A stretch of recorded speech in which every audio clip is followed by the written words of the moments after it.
जय हिंद student, welcome to PCM classes. आज का हमारा टॉपिक है linear equation in two variable. How to solve linear equation in two variable. तो आइए हम लोग जानते हैं कि सबसे पहले लीनियर इक्वेशन है क्या और इसको सॉल्व करने का क्या तरीका है, सॉल्व करने का क्या तरीका है। तो यहाँ पे बच्चों यहाँ पे कुछ लिखा हुआ है कि method for solving linear equation in two variable. अब यहाँ पे सबसे पहले आप सभी बच्चों को हम बताना चाहते हैं कि जो हमारा लीनियर इक्वेशन होता है, लीनियर इक्वेशन होता है कितना वेरिएबल वाला, टू वेरिएबल वाला। तो linear equation in two variable, इसका स्टैंडर्ड फॉर्म क्या होता है? Linear equation in two variable, इसका स्टैंडर्ड फॉर्म क्या होता है? स्टैंडर्ड फॉर्म क्या होता है? तो यहाँ पे आप देखोगे इसका स्टैंडर्ड फॉर्म जो होगा वो होगा ax plus B Y is equal to C. ये हमारा इक्वेशन हो गया। क्लियर है? अगर कोई इक्वेशन इस फॉर्म में दिया हो उसका यहाँ पे सबसे पहले तो समझ लेते हैं कि ए बी सी क्या है। तो ए बी और सी ये हमारे कोई इंटीजर्स क्या है, हमारे इंटीजर्स है। याद रहेगा ए बी सी हमारा क्या है, इंटीजर है। और x और y मेरा वेरिएबल है। x और y क्या है, वेरिएबल है। अब यहाँ पे क्या देखने को मिला कि a जो है ये किसका कोफिशिएंट है, तो इसको हम बोलेंगे एक हम लोग कोफिशिएंट बोलेंगे। एक किसमें गुणा है, x में गुणा है। तो x में गुणा है तो यहाँ पे एक हम लोग कोफिशिएंट बोलेंगे, कोफिशिएंट ऑफ x। और b किसके कोफिशिएंट, b किसमें गुणा है, y में गुणा है। इसमें गुणा है, y में गुणा है। तो b को हम लोग बोलेंगे कोफिशिएंट ऑफ y। और यहाँ पे क्या देखने को मिल रहा है, c क्या है, तो c मेरा कांस्टेंट टर्म है। c मेरा कांस्टेंट टर्म है। क्लियर है? तो यहाँ पे हम लोग क्या देख पा रहे हैं, सबसे पहला क्वेश्चन आएगा कि लीनियर इक्वेशन क्या है। तो लीनियर इक्वेशन सर वह इक्वेशन, दो वेरिएबल का बात किया जा रहा है ना, तो दो वेरिएबल का बोलने का मतलब एक वेरिएबल हमारा x हो गया और एक हमारा y हो गया। तो जो मेरा इक्वेशन बनेगा इसमें देखिए लीनियर यानी डिग्री इसका 1 होना चाहिए। और हम लिख रहे हैं 5x, क्या लिख रहे हैं, 5x plus 6y is equal to 7। तो x का डिग्री कितना है, 1 है। y का डिग्री कितना है, 1 होना चाहिए। अगर आप कोई बोलेंगे 5x square plus 6y is equal to 7, क्या यह लीनियर है? तो यह लीनियर इक्वेशन, यह लीनियर इक्वेशन नहीं है, यह हमारा लीनियर इक्वेशन नहीं। तो आइए हम फटाफट जानते हैं कि ये हमको जानने की लीनियर इक्वेशन है क्या। ये बच्चे आप समझ गए। अब अगला हम लोग आते हैं टॉपिक पे कि हमारा लीनियर इक्वेशन सॉल्व करने का क्या क्या तरीका हो सकता है, क्या क्या तरीका हो सकता है। तो यहाँ पे सबसे पहले हम बोर्ड पर यहाँ बताया गया है, देखिएगा कि यहाँ पे दो मेथड आ रहे हैं। और जो पहला है ग्राफिकल मेथड, पहला जो हमारा लीनियर इक्वेशन को सॉल्व करने की मेथड होगा वो होगा ग्राफिकल मेथड, यानी कि ग्राफ विधि इसको। और इसको ग्राफ का कॉपी जो हमारा होगा, ग्राफ का पेपर पे हम लोग दो इक्वेशन को ड्रॉ करके उसका जो इंटरसेक्शन पॉइंट आएगा उससे हमको सॉल्यूशन मिलेगा। चलिए तो इसको, और सेकंड आता है हमारा अलजेब्रिक मेथड। क्या है, अलजेब्रिक मेथड में हमारे चार मेथड आ रहे हैं। मतलब कि यहाँ पे लीनियर इक्वेशन को सॉल्व करने के लिए दो मेथड दिख रहे हैं, पहला ग्राफिकल, दूसरा अलजेब्रिक। अलजेब्रिक के अंदर हमारे चार मेथड है। इस चार मेथड में जो हमारे सीबीएसई के जो बच्चे हैं उनको इलिमिनेशन देखने को मिलेगा और एक हो सकता है सब्स्टिट्यूशन का यूज बच्चे हमारे करें। जनरली यहाँ पे क्रॉस मल्टीप्लिकेशन मेथड सिलेबस में नहीं है, कंपैरिजन मेथड नहीं है, नहीं है। मतलब कि इस ये हमारे सिलेबस में सीबीएसई में नहीं है, लेकिन बिहार बोर्ड में हमारा याद रखिएगा क्रॉस मल्टीप्लिकेशन भी है, एलिमिनेशन, सब्स्टिट्यूशन, ये सारे मेथड हमारे बिहार बोर्ड में है। तो यहाँ पे सबसे पहले हम जानते हैं कि आज हम लोग किस मेथड से लीनियर इक्वेशन को सॉल्व करना जानेंगे। तो आज का जो हमारा टॉपिक होगा वो होगा क्रॉस मल्टीप्लिकेशन मेथड। हम लोग क्रॉस मल्टीप्लिकेशन मेथड से कैसे लीनियर इक्वेशन को सॉल्व करेंगे, इस मेथड के द्वारा हम लोग सॉल्व करना सीख जाएंगे। तो बच्चों आज हम आते हैं, फटाफट लेते हैं क्वेश्चंस और उसको कोशिश करते हैं बनाने का। तो सबसे पहले क्या मेथड है, उस पहले मेथड को जान लेंगे और मेथड को जानने के बाद उस पर जो बेस्ड जो क्वेश्चन होगा उसको सॉल्व करने का हम लोग प्रयास करेंगे। तो आइए हम लोग आते हैं और देखते हैं, यहाँ पे लिखते हैं दो इक्वेशन जो हमारा लीनियर इक्वेशन है। तो पहला इक्वेशन हम लेते हैं, इसको हम लोग लिखेंगे a1x प्लस b1y और plus C1 is equal to 0। ये हमारा इक्वेशन नंबर 1 है। सेकेंड मेरा जो लीनियर इक्वेशन दिया है वो दिया है यहाँ पे A2x B2y plus C2 is equal to 0। This is second equation. ठीक है, तो यहाँ पे सबसे पहले एक हम लोग यहाँ पे आपके लिए बता दें कि BCA यहाँ फिर मैं बता रहा है BCA, ये हमारा एक ट्रिक रहेगा। क्या रहेगा आपको लिखने का, इस ट्रिक को आप फॉलो कीजिएगा, आपको कोई भी दिक्कत नहीं होगा। यानी हमें क्या चाहिए, कोफिशिएंट चाहिए। क्या चाहिए, किसके कोफिशिएंट चाहिए, x के कोफिशिएंट, y के कोफिशिएंट, x का कोफिशिएंट, y का कोफिशिएंट और कांस्टेंट। तो हमारा यहाँ पे सबसे पहले क्या लिखेंगे हम लोग, यहाँ पे लिखने वाले हैं B1, यहां से देख के B1 और यहां से देख के लिखेंगे B2। CA है ना, CA मैंने कांस्टेंट टर्म पाते हैं। अगला लिखेंगे C1, फिर लिखेंगे C2, फिर अगला हमारा क्या है बताइए, BCA। तो अब लिखेंगे A1, फिर लिखेंगे A2। बिल्कुल क्लियर है। पहले लिखेंगे बीच वाले टर्म को, B1 B2 लिख दिया है, फिर लिखेंगे C, तो C1 C2, और फिर लास्ट में क्या है A, तो A1 A2। और ठीक लास्ट में फिर से रिपीट कर देना है, किसको, B को रिपीट कर देना है, किसको, मिडिल वाला जो Y के जो कोफिशिएंट है ना, इस कोफिशिएंट को दोबारा लिखना है। तो यहाँ पे क्या हो जाएगा, अगेन B1 B2। अब याद रखिए जो B1 B2 C1 C2 के बीच में, यहाँ पे आप एक ऊपर में इन बिटवीन x डालिए, इसके बीच में आप y डालिए और यहाँ पे 1 डालिए। अब देखिए ये जो हमारा रूल जो निकलने वाला है, कैसे क्या होने वाला है समझिए। ये हमारा सबसे पहले हम लोग x को निकालने का प्रयास करते हैं। तो x को निकालने के लिए पहले हम यहाँ पे x जो लिखा हुआ है इसको हम मार्क कर लेते हैं और x नोट करते हैं। और यहाँ पे याद रखिएगा x के लेफ्ट साइड और राइट साइड हमारे B1 B2 और C1 C2 लिखा हुआ है। क्या करेंगे, B1 को C2 से मल्टीप्लाई करेंगे। तो बिल्कुल कर दिए, B1 को C2 से, किसी को दिक्कत नहीं होना चाहिए। अगला काम क्या करेंगे, B2 को अब इससे और बीच में लगाएंगे साइन माइनस का, तो यहाँ पे हो गया B2 C1, कोई दिक्कत नहीं ना है, बिल्कुल। अगला आता है y। अब देखिए y को जब लिखेंगे, सर y लिखे है ना सर, वही काम करेंगे, टॉप टू बॉटम, ऊपर से नीचे क्रॉस मल्टीप्लाई करेंगे। सर C1 को A2 से मल्टीप्लाई करेंगे और C2 को A1 से। देखिए तो क्या हो गया, यहाँ पे C1 A2 माइनस, जैसे ही आते हैं बॉटम टू टॉप जाते हैं, क्रॉस मल्टीप्लाई करेंगे तो हो जाएगा C2 A1। क्लियर है, यहाँ पे कोई दिक्कत नहीं है।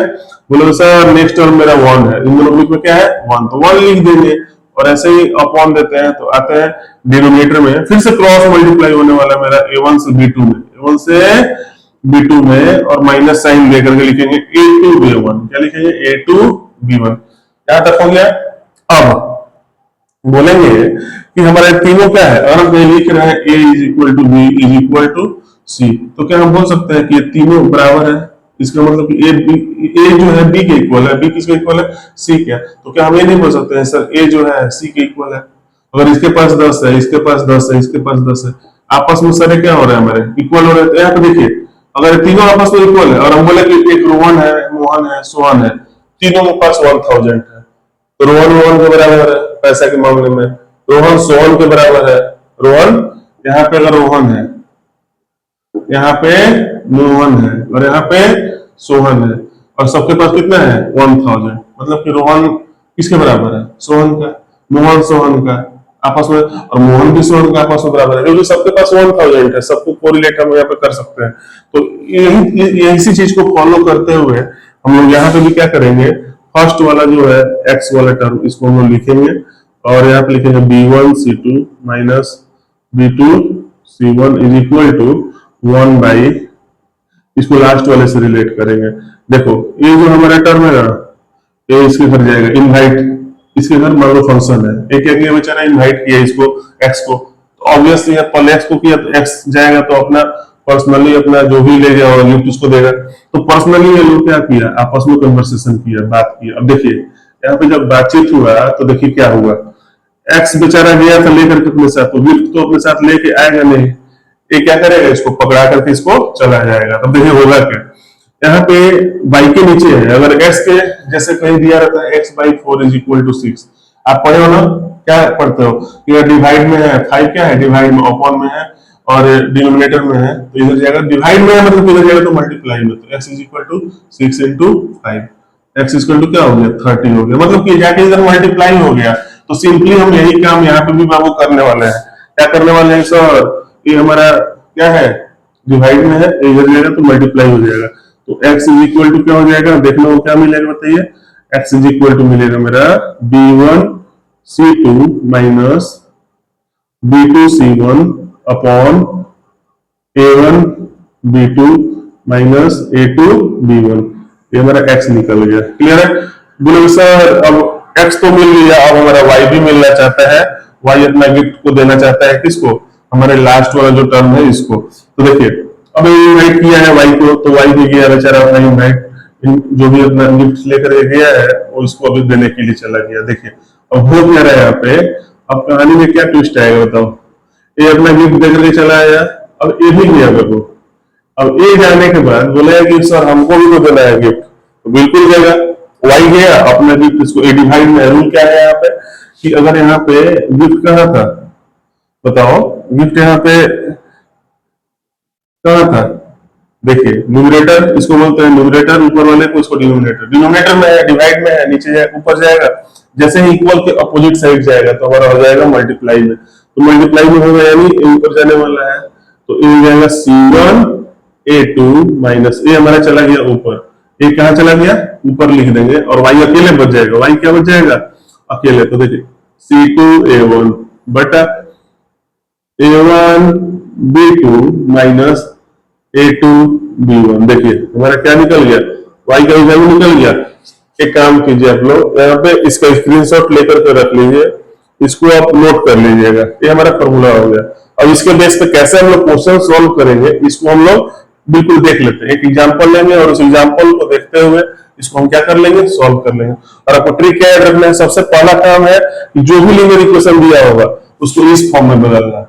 अगर कांस्टेंट किधर है आरएचएस में है तो उसको लेफ्ट साइड लेके आना है, किधर लेके आना है लेफ्ट साइड, जैसे कि अगर यहाँ पे ऐसे दिया है इक्वेशन तो बिल्कुल इसको आप इस फॉर्म में लेके आओ, कैसे 7x plus 5y minus 8 is equal to 0। ये मेरा इस इक्वेशन को लेकर के आप क्या लिखिएगा, ये पहला वाला a1 हो जाएगा, ये वाला मेरा b1 हो जाएगा और ये वाला c1, मतलब जो फर्स्ट इक्वेशन से निकलेगा वो a1 b1 और c1, और जो सेकंड से निकलेगा वो a2 b2 c2। तो कभी भी इक्वेशन को ऐसे लेकर के हम लोग a1 b1 नहीं निकालेंगे, क्या करेंगे कांस्टेंट टर्म को हम लोग किधर लाएंगे LHS साइड में लाएंगे, इस साइड में लाएंगे और तब जाकर के उसका हम a1 b1 c1 लिखेंगे। क्लियर है, कोई दिक्कत नहीं होगी यहाँ पे, ठीक है। अगला हम आते हैं एक एग्जांपल लेते हैं और एग्जांपल को लेकर के इसको सॉल्व करने का प्रयास करते हैं। तो हमारा जो एग्जांपल है यहाँ पे कोई अब ट्रिक के काम नहीं है, हम जो बता रहे हैं आपको बिना ट्रिक का आप सॉल्व कीजिएगा, बस आपको याद रखना है कैसे लिखना है, इक्वेशन को सबसे पहले किस फॉर्म में रिप्रेजेंट कर लेना है और कैसे उसको बनाना है। तो अगला हम लोग एक क्वेश्चन जो है नोट कर रहे हैं, मेरा जो क्वेश्चन होगा वो होगा 8x प्लस, जो मेरा क्वेश्चन होगा वो 8x plus 5y is equal to 9, 3x plus 2y is equal to 4। Clear है, ये हमारा क्वेश्चन दिया हुआ है, इस क्वेश्चन को सॉल्व करना है, solve using cross multiplication method. मजा आ रहा है ना? अरे नहीं भी मजा आएगा तो इसको देखिए, एक काम करना है, जिसको भी लग रहा हो कि नहीं समझ में आ रहा है, एक बार आप पहले जो रूल्स है उसको देख लीजिए, रूल्स इसमें ज्यादा नहीं है, आप रूल्स नहीं भी देखिएगा इस क्वेश्चन को समझ लीजिएगा, हम जैसे बताने जा रहे हैं तो बिल्कुल आपको 100% समझ में आएगा, ऐसी गारंटी है। देखिए एक क्वेश्चन है ना, तो सबसे पहले बोलोगे सर देखिए यहाँ पे इसका जो फॉर्म है ना वो फॉर्म में चेंज हो करना पड़ेगा, क्योंकि जो आरएचएस में जो मेरा 9 है जो कांस्टेंट टर्म है उसको सर लेफ्ट हैंड साइड में लाना होगा। तो यहाँ पे क्या कीजिएगा, फ्रॉम इक्वेशन 1 से क्या हो जाएगा बताइए, 1 से हमारा इक्वेशन क्या बन जाएगा 8x plus 5y minus 9 is equal to 0। Clear है, ये हमारा बन गया, बताइए क्या बन गया, इक्वेशन नंबर 3 बना लीजिए, इसको क्या बना लीजिए 3 बना लिए। फिर अगला नेक्स्ट लिखेंगे फ्रॉम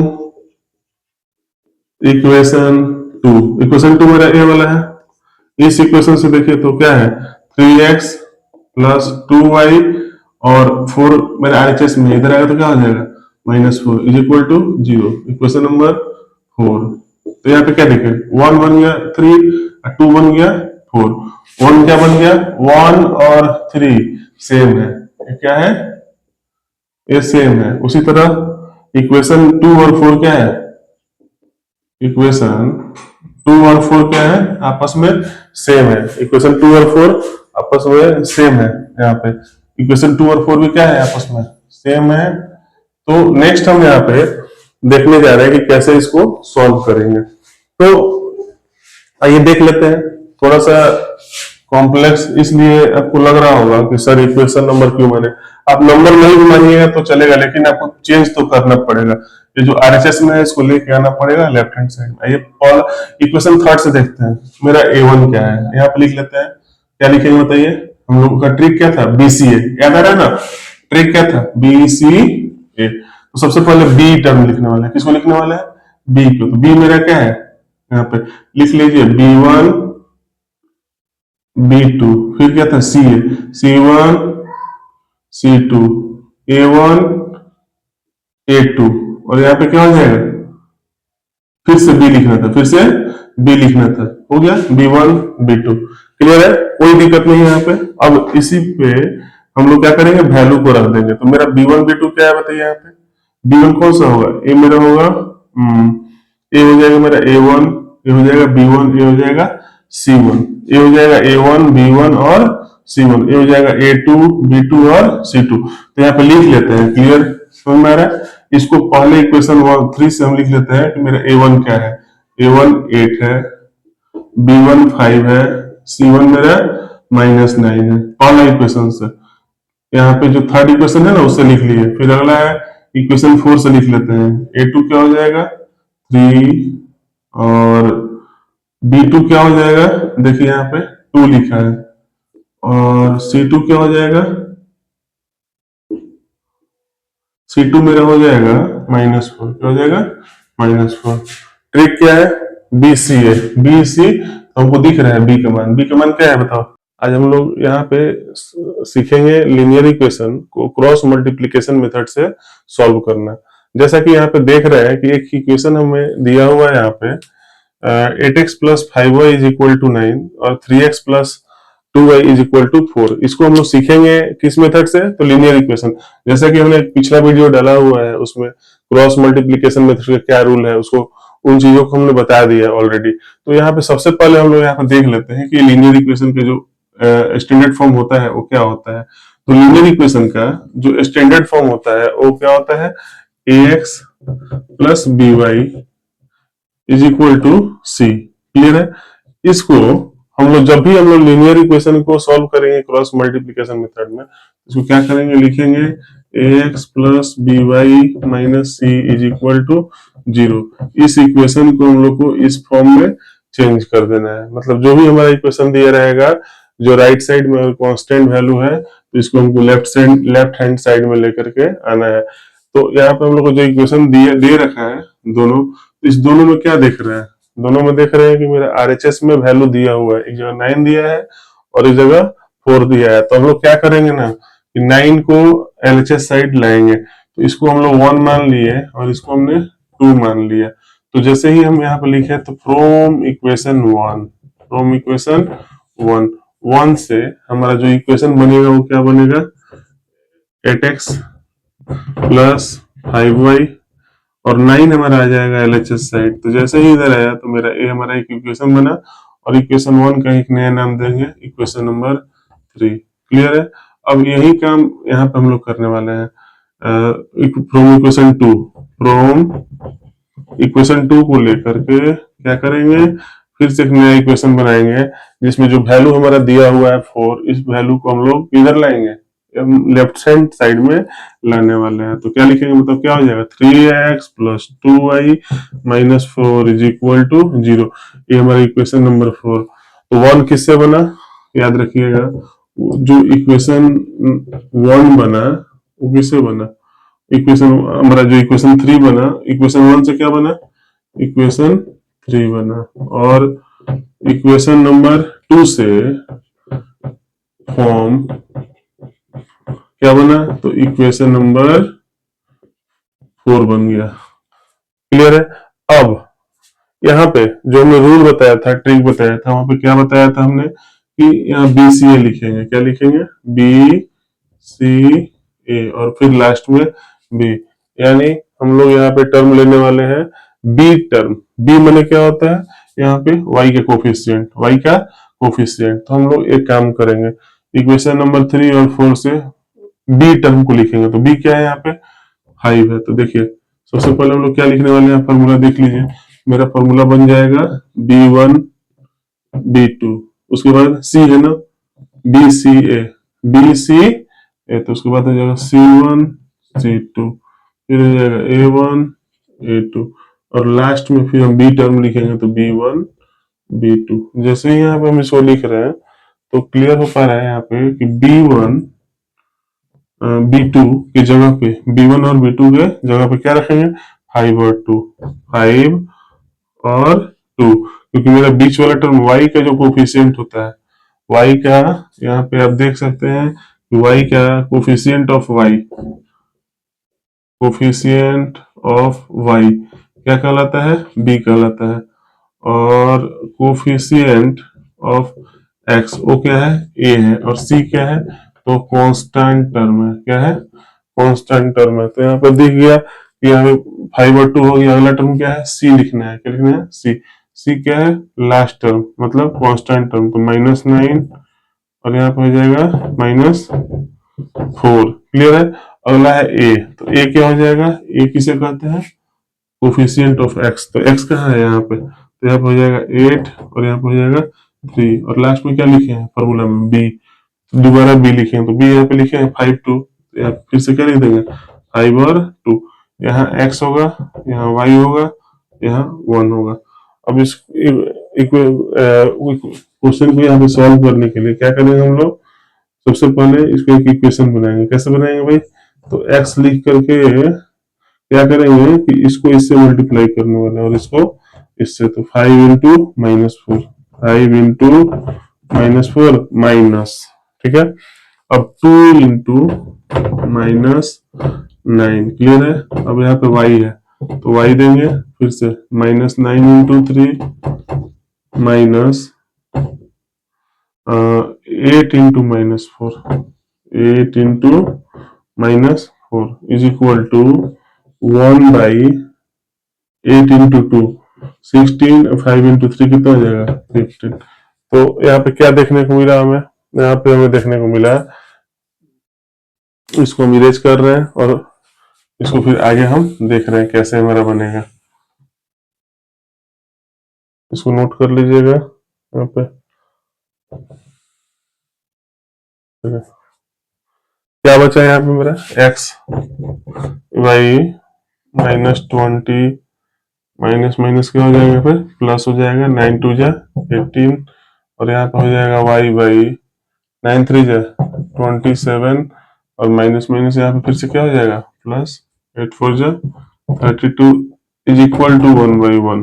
देखिए क्या आ रहा है, 1 सब्ट्रैक्ट होगा, -2 आया, यहाँ पे y बाई 5 आया, और यहाँ पे 1 आया।